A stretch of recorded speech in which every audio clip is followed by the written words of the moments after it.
안녕하세요, 찰리브레입니다.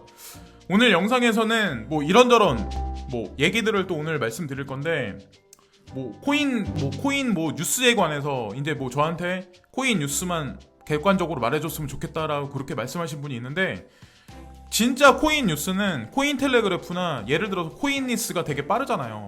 그런 거를 어플을 까셔가지고 보는 게 제 유튜브 채널 보시는 것보다 더 나을 수도 있어요. 근데 저 같은 경우는 제 뉴스를 다루면서 개인적인 어떤 그런 게 되게 많이 들어가 있거든요. 그리고 제 개인적인 어떤 그게 제가 말씀드리는 게 틀리지 않다고 생각을 하기 때문에 저도 제 채널에서 그런 여러 가지 어떤 제 견해를 말씀을 드리는 거예요. 그래서 오늘 영상에서는 코인하고 관련된 사기에 관해서 이제 말씀을 한 가지 드리고 조심하자는 의미에서 말씀드리려는 거죠. 또 두 번째는 제가 제 채널 스티밋에 있는 계정이 두 개가 있는데 그 두 개의 계정 중에 한 가지를 이미 여러분들한테 한번 말씀드린 적이 있고, 오늘은 두 번째 계정을 말씀드리려고 하는데, 거기에 글들에도 제가 이제 여러 가지 어떤 제가 이 시장을 바라보는 2년 반 전에 그 글을 썼기 때문에 지금 현재의 가격대 그런 걸 보고 말씀드리는 게 아니라, 그때 같은 경우는 가격대가 지금보다 훨씬 낮았죠. 근데 저는 현물 경제하고 믹스해서 제가 이제 생각해서 결론을 도출한 어떤 그 모델이 있거든요. 그거에 관한 소개해 드릴 만한 어떤 그 스티미 계정이 있어요. 제가 그래서 그거를 말씀드릴 거고, 링크도 이제 이 채널 밑에다 걸어 놓을 건데, 궁금하신 분들 한번 가셔가지고 이 사람은 대충 어떤 생각을 하는구나, 암호화폐 업계에 관해서 한번 둘러보시면 약간이라도 도움이 될 것 같고, 모자란 사람이 쓴 글이긴 하지만, 자, 그래서 일단은 문 대통령 팔아서 4,500억 원, 경찰에는 3억 원만 이제 압수가 됐고, 코인업 캐시강이 징역을 살게 됐다, 이게 판결문이 나왔대요. 그래서 피해자만 지금 울분이 계속해서 상승하고 있다, 이런 내용이 지금 나오는데, 이 사람이 이렇게 문재인 대통령하고 본인 사진 해가지고 합성해서 친분이 있는 것 같이 근데 코인을 발행한다. 그래서 이게 돈이 될 거다, 사람들한테 사실은 사기를 친 거죠.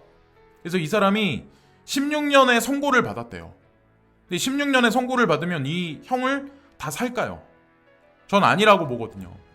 이 사람이 사람들한테 꿀꺽한 돈이 6개월 동안 투자자 수천 명으로부터 4,500억 원을 꿀꺽했대. 근데 3억 원밖에 압수가 안 됐대. 그럼 나머지 거대한 그 자금들은 어디로 갔을까요? 과연? 그럼 그 돈을 뭔가로 또 이용을 하겠죠. 근데 이런 사람들 분명히 또 나올 거란 말이야. 16년을 다 살진 않을 거란 말이야. 분명히 5분의 1밖에 안 살거나 아니면 반의 반도 안 살 수도 있어요. 여기 보면 압수한 금액이 3억 원이다. 피해자들이 그래서 투자금을 한 푼도 돌려받지 못할 가능성이 높아진 것으로 알려졌다라는 그런 얘기가 나오잖아요. 코인 어떤 그 전반적인 환경이 되게 안 좋고 시세도 이런데, 이런 뉴스까지 나오면 시장이 더 부정적으로 이 시장을 바라볼 수밖에 없어.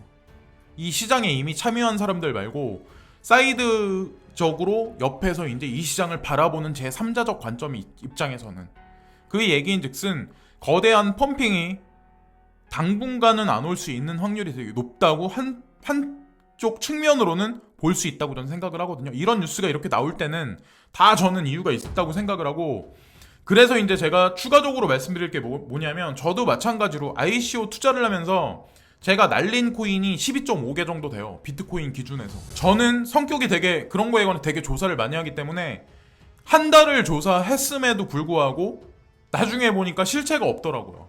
그러니까 저도 말장난에 되게 놀아놨던 거죠, 사실은. 그러지 말자라는 의미에서 제가 말씀을 드리려고 하는데, 오늘은 그래서 파키오라는 이 사람 같은 경우도 팩이라는 이 코인을 발행을 했었어요.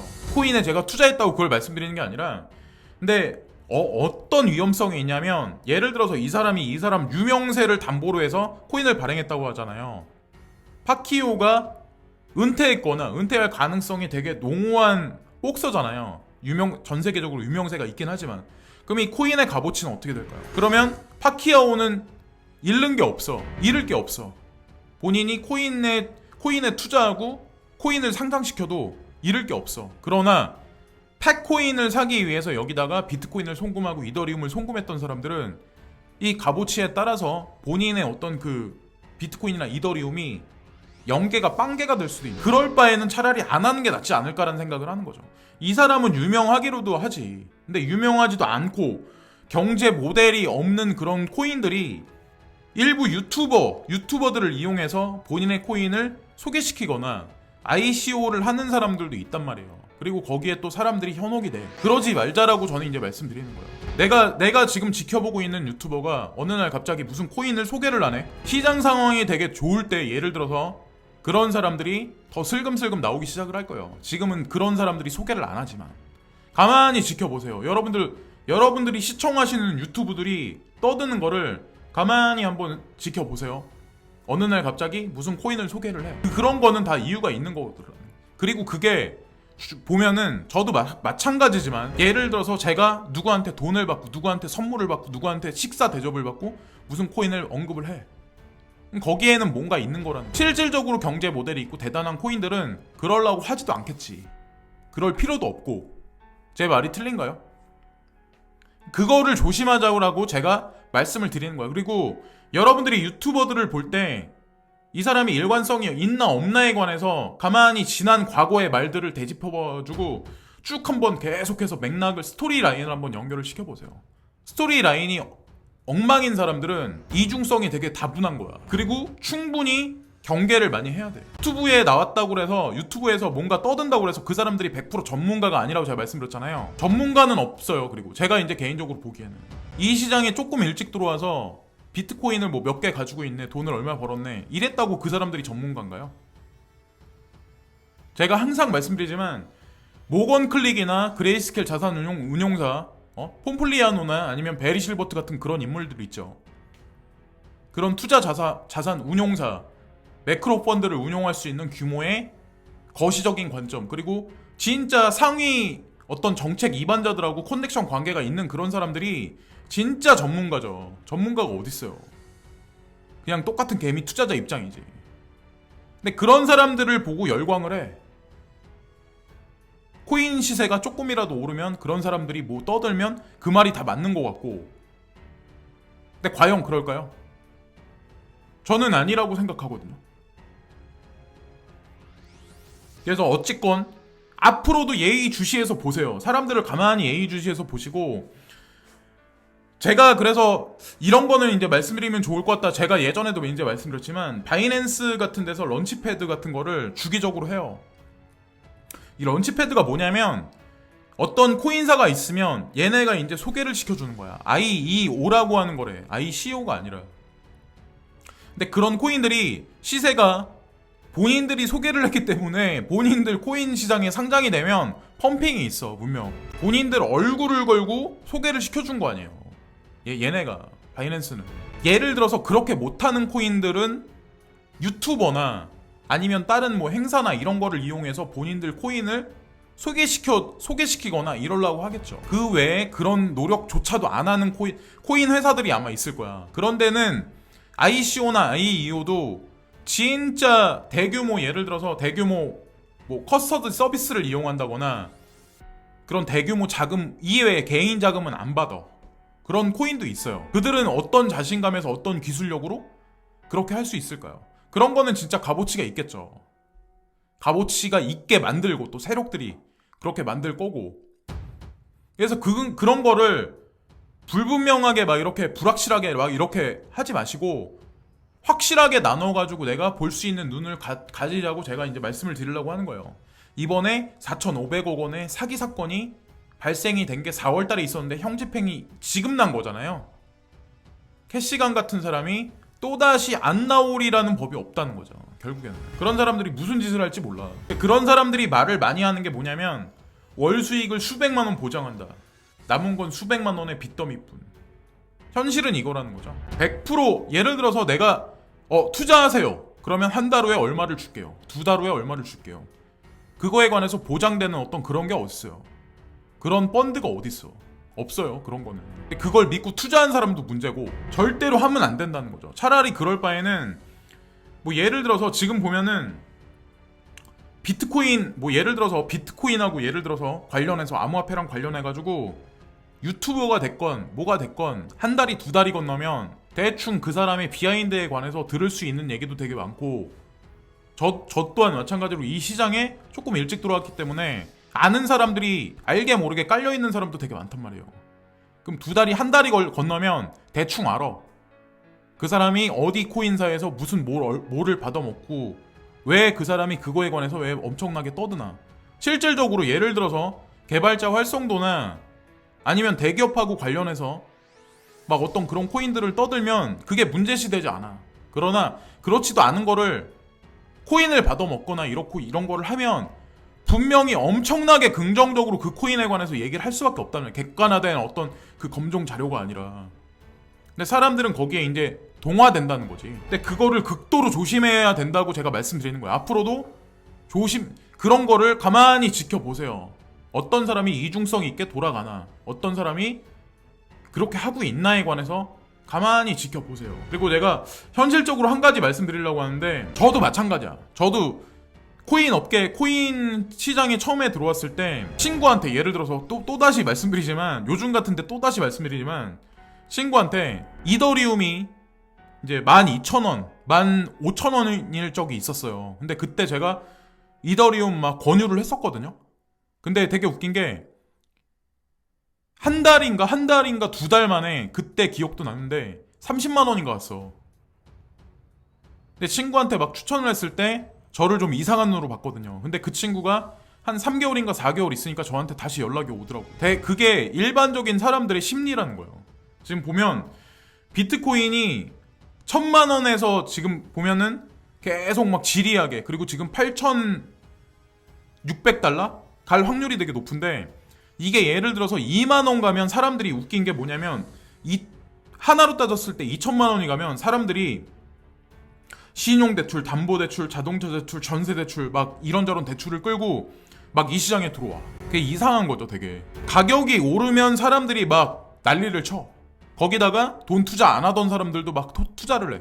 근데 지금 같은 때, 지금같이 애매모호할 때 있죠. 지금같이 여기서 더 찔끔 떨어질 수도 있는 상황, 이럴 때는 또 사람들이 내가 베팅을 안 해. 비트코인이 50만 원일 때는 예를 들어서 긴가민가해. 사기인 것 같기도 하고 아닌 것 같기도 하고. 근데 이게 2천만 원이 되니까 사람들이 막 대출 받아서 끌어모아서 막 이 사람 저 사람 전화해. 아이러니하다고 저는 생각을 하거든요. 항상 제가 이 얘기는 제가 드리지만, 시장에 파란불이 막 돌고 막 횡보를 되게 오랫동안 하면 사람들이, 와, 이 시장 망하는구나, 너도 나도 막 손절하고 발을 빼.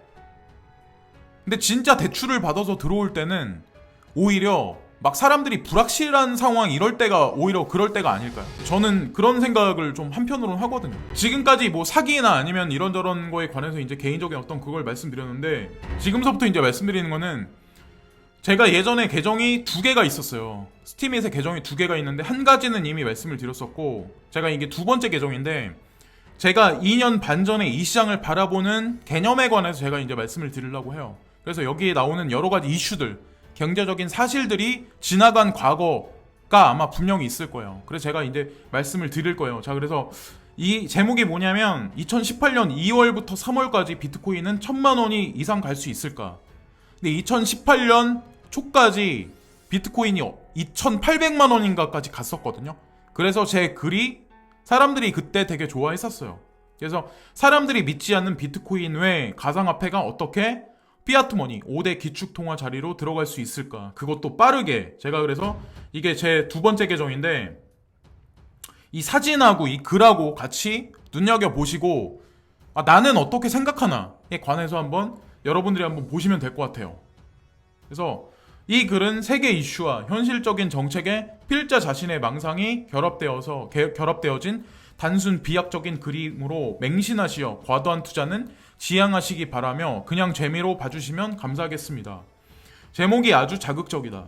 1,000만 원이라는 돈이 현실 세상에서 과히 작은 돈이 절대로 아니다. 나를 포함 모든 분들이 그렇게 생각할 것이다. 그런데 어떻게 저가격이 될 수 있을까? 이게 현실 가능할까요? 라는 반문하시는 분들이 대다수일 것이다. 이때가 제가 이 글을 쓸 때 비트코인 가격이 200 몇십만 원이었어요. 아마 차트를 뒤져보시면 아시겠지만. 그래서 3단 뛰기 육상 선수가 18m 길이를 뛰기 위해서는 여러 가지 요소가 필요하다. 중요한 게 강한 점프를 위한 도움닫기, 그리고 밸런스가 맞춰진 3단 점프다. 이번에 다가오는 비트코인 포크 이슈와 세그윗이 둘 중에 하나는 될 것이고, 이때는 비트코인 그 포크랑 하드포크랑 그리고 세그윗이라는 이 뉴스가 되게 쟁점이었어요. 그때 당시에는. 그 첫 번째 점프가 될 것이고, 두 번째는 초가을에 있을 수 있는 ETF 승인이 관건이다. 이 ETF 승인의 관건 얘기가 처음부터 모락모락 나오기 시작했을 때가 이때부터였어요, 사실은. 그래서 이미 가는 방향을 정해놓고 매번 쇼를 한다. 긍정과 부정을 섞어가며 드라마를 연출한다. 우리 같은 개미들은 우왕좌왕하며 여러가지 시나리오를 생각해본다. 그렇게 인류를 기만한다. 어떤 분들은 비트의 세그윗 실패나 포크 실패를 점치며 여러가지 가설을 내놓지만, 비트코인은 전자화폐 세상의 시조이며 왕이다. 그리고 상징성이 엄청나다. 지금 매스컴에서는 알게 모르게 뒤에서 금융그룹들도 보이지 않게 전자화폐를 약속이나 한 듯이 옹호한다. 그렇다면 지금 선에서 비트코인의 여러가지 이슈가 부정적으로 나온다면 님들이 보유한 이더, 대시, XEM, BTS, XMR은 무사하며 비트의 자리로 갈 수 있을 거라 생각하는가?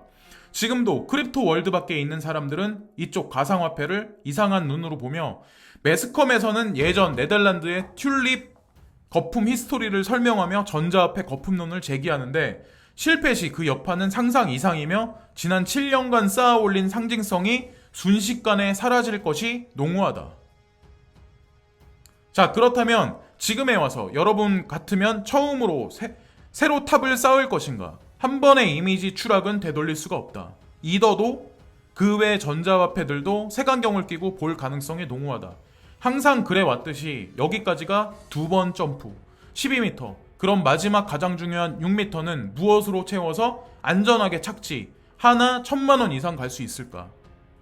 이때는 왜냐면 200 몇십만원 밖에 안 됐으니까 이런 예측 자체가 되게 쉽지 않았던 거예요. 지금 사람들은 1억이 갈까 말까 하지만 사실은 그때는 그랬다는 거죠. 그래서 그건 내년 초에 전 세계에 동시다발적으로 시행될 바젤3 협정이다. 아니, 이미 시행했지만 목을 더 조이려는 결정적 시기가 내년 초입니다. 궁금하신 분들은 찾아보시면 자료가 많습니다. 그래서 바젤3하고 저는 엮어서 암호화폐 장세를 그때 봤었는데, 바젤3는 바젤은행 감독위원회의 금융위기 재발을 막기 위해 내놓은 개혁안이다. 기존의 국제결제은행 기준자본 규제를 세분화하고 항목별 기준치를 상향 조정하는 한편, 완충자본과 레버리지 규제를 신설한 것이 골자로서 2004년 발표된 바젤2에 이어 6년 만에 새로운 기준이다. 쉽게 말씀드리면 각 은행은 이 정책이 시작되기 전에 자기 자본 비율이 14.52%를 맞춰야 그 은행의 지속적인 영업이 가능할 수 있다. 금융업에 종사하시는 분들은 알 것이다. 이게 무엇을 뜻하는 것인지. 2018년 1월부터 전 세계 은행에 동시다발적으로 적용된다. 물론 저 비율을 맞춰서 영업을 지속할 수 있는 은행이 얼마나 될 것인가 한다. 대부분의 은행들이 영업을 못할 수도 있다고 상상회로를 가동하는데, 거기서 대규모의 은행 파산과 합병 뉴스가 등장할 가능성이 농후하다. 그래서 이 밑에 보면은 링크가 있는데, 그거는 링크를 걸어두시면 제 기사랑 링크 거은 거랑 같이 보시면 되고, 이 기사를 참고 바란다. 왜 그들이 한국을 떠나는지 생각해보자. 중요하다. 그것도 아주 중요하다. 이 땅에 사는 우리 모두에게, 여러분의 자녀들, 부모에게도 중요한 뉴스이다. 보시고 한 번 더 생각해 보시기를 부탁드린다. 작년에는 시티은행, 올해에는 골드만 및 유럽 3대 은행이 드디어 한국을 떠난다. 난 그냥 단순하게 생각해 본다. 더 이상 먹을 게 없나 보다. 한국에 영업이익이 축소되고 있는 게 사실이며, 이들 또한 자기 자본 비율을 맞추기 위해 떠난다. 올가을이 미국에게도 그렇지만 한국에게도 심각할 수도 있다. 그나마 우리는 원화가 아닌 크립토 월드 안에 있어서 다행일 수 있다고 생각한다. 그건 곧 보시면 알 것이다. 천조국은 사드 문제를 명분 삼아 삥 뜯으려는데 안 되면 환율 조작국 지정도 할 수도 있다. 우울하다. 각설하고 한국도 일반 은행보다는 K뱅크나 카카오뱅크, 그 외 많은 인터넷 은행들이 활성화를 준비 중이며 대중의 호응도가 높다. 아니, 정부에서 정책적으로 이미 그리 유도하는 것 같다. 현금 없는 사회 뉴스가 나온 지 2년 전인데 그렇다. 아직도 우리는 현금을 많이 사용한다. 그러나 바젤3라는 세계은행 협약이 발효되면 지난 수년보다 강하게 발휘되는 내년 초 불난집에 가솔린을 들이붓는 꼴일 수도 있다. 핵심 포인트는 이거다. 기존의 피앗머니 라는 수도꼭지를 이용해서 전 세계의 통화량으로 경제를 주물렀는데 이제 그 수도꼭지에 수명이 다해서 수도꼭지를 너무 틀 수도 그렇다고 확 열 수도 없으니 새로운 전자화폐 수도꼭지가 필요한데 교체할 결정적인 명분이 필요하다. 바젤3가 시행되면서 피아트머니 수도꼭지는 서서히 고장과 노화라는 핑계로 수도꼭지를 잠글 것이다. 의도적이다. 명분을 여기서 찾는다. 인류는 그냥 그 명분을 수긍할 수밖에 없다. 그 반면에 전자화폐 수도꼭지는 서서히 꼭지를 열어 수량을 늘릴 것이다. 이렇게 하면 거부감 없이 수도꼭지는 교체될 것이고 새로운 수도꼭지에서 새로운 물이 거침없이 나올 것이다. 이것이 새로운 통화 시스템이며 보이지 않게 소리 소문 없이 행해지는 화폐 개혁일 수도 있다. 그것이 전 세계의 하이퍼 인플레이션을 유도할 것이다. 지금 논란이 되고 있는 시급 10,000원 문제, 한국 정부도 2020년까지 최저 시급 시간당 10,000원을 지급할 것이다. 모든 흐름은 같은 맥락이라고 보시면 될 것 같다. 스팀을 하시는 분들 중에 농업에 종사하시는 분들도 계시겠지만 이 하이퍼 인플레이션의 부스트를 달아주는 게 에그플레이션이다. 즉 우리의 주식인 농산물 가격도 급등할 수 있다. 지금은 피부로 못 느끼지만 현재 농작물 작황이 예년보다 좋지 못하다. 해가 갈수록 알곡보다 쭉정이가 많아진다고 하더라. 이런 현상이 한국에만 국한되면 다행인데 불행히도 전 세계가 그렇다. 밀과 콩, 쌀 앞으로 몇 년간 국제거래 가격을 주시해 보시기 바랍니다. 과연 2020년에 짜장면 한 그릇이 얼마일까요? 어쩌면 비트가 올라서 자산이 늘어난다고 좋아할 것만은 아닌 것 같다. 바젤3는 이미 아주 오래전에 거의 7년 전 나온 정책인데 점진적으로 시행하다가 2018년에 초부터 극도로 규제를 강화할 뿐이다. 비트가 태어난 연도가 언제인가? 그렇다면 이미 그들은 오래전부터 준비했다는 것이 소름 돋는다. 지금 주식시장을 유심히 관찰할 시점이며 국내 거주, 외국 자본의 이동을 추적해볼 시점이라고 생각한다. 그것으로부터 여러분들이 가진 전자화폐와 부동산의 2018년도 사이클이 나올 수 있다고 보기 때문이다. 주식시장이 보통 미래 경기를 6개월 선행하고 부동산 경기를 주식시장을 1년에서 1.5년을 후행한다. 지금 돌아가는 상황을 관찰해 보시고 여러모로 준비해 보시기 바랍니다. 왜 대출문이 줄어들고 점진적인 규제를 하는지, 아니 규제를 할 수밖에 없는지, 그게 시중자금 흐름에 어떠한 영향을 줄 것이며 암호화폐에는 어떤 영향이 있는지 각자가 조사해 보고 사색해 볼 시기임이 분명합니다. 제가 이런 글을 썼었는데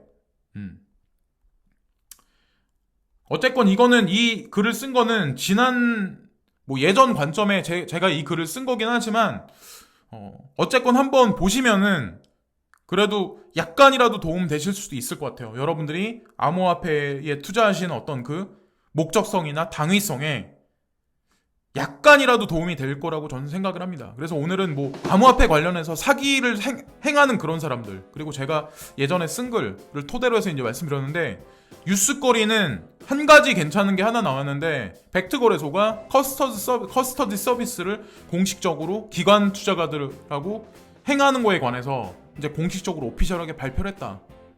그거 하나 빼고 나머지들은 그냥 그렇더라고요. 중국 뉴스 몇 개 하고. 그래서 어떻게 될지 모르겠지만 시장 상황이 어쨌건 한번 지켜보시죠. 오늘도 즐거운 하루들 되시고요. 항상 진심으로 감사합니다. 링크는 밑에다 걸어둘 건데 이 글 말고 제가 쓴 글이 한 2개 정도 더 있을 거예요. 그래서 한번 보시면 괜찮을 것 같아요. 항상 진심으로 감사합니다. 구독과 좋아요를 부탁드립니다. 감사합니다.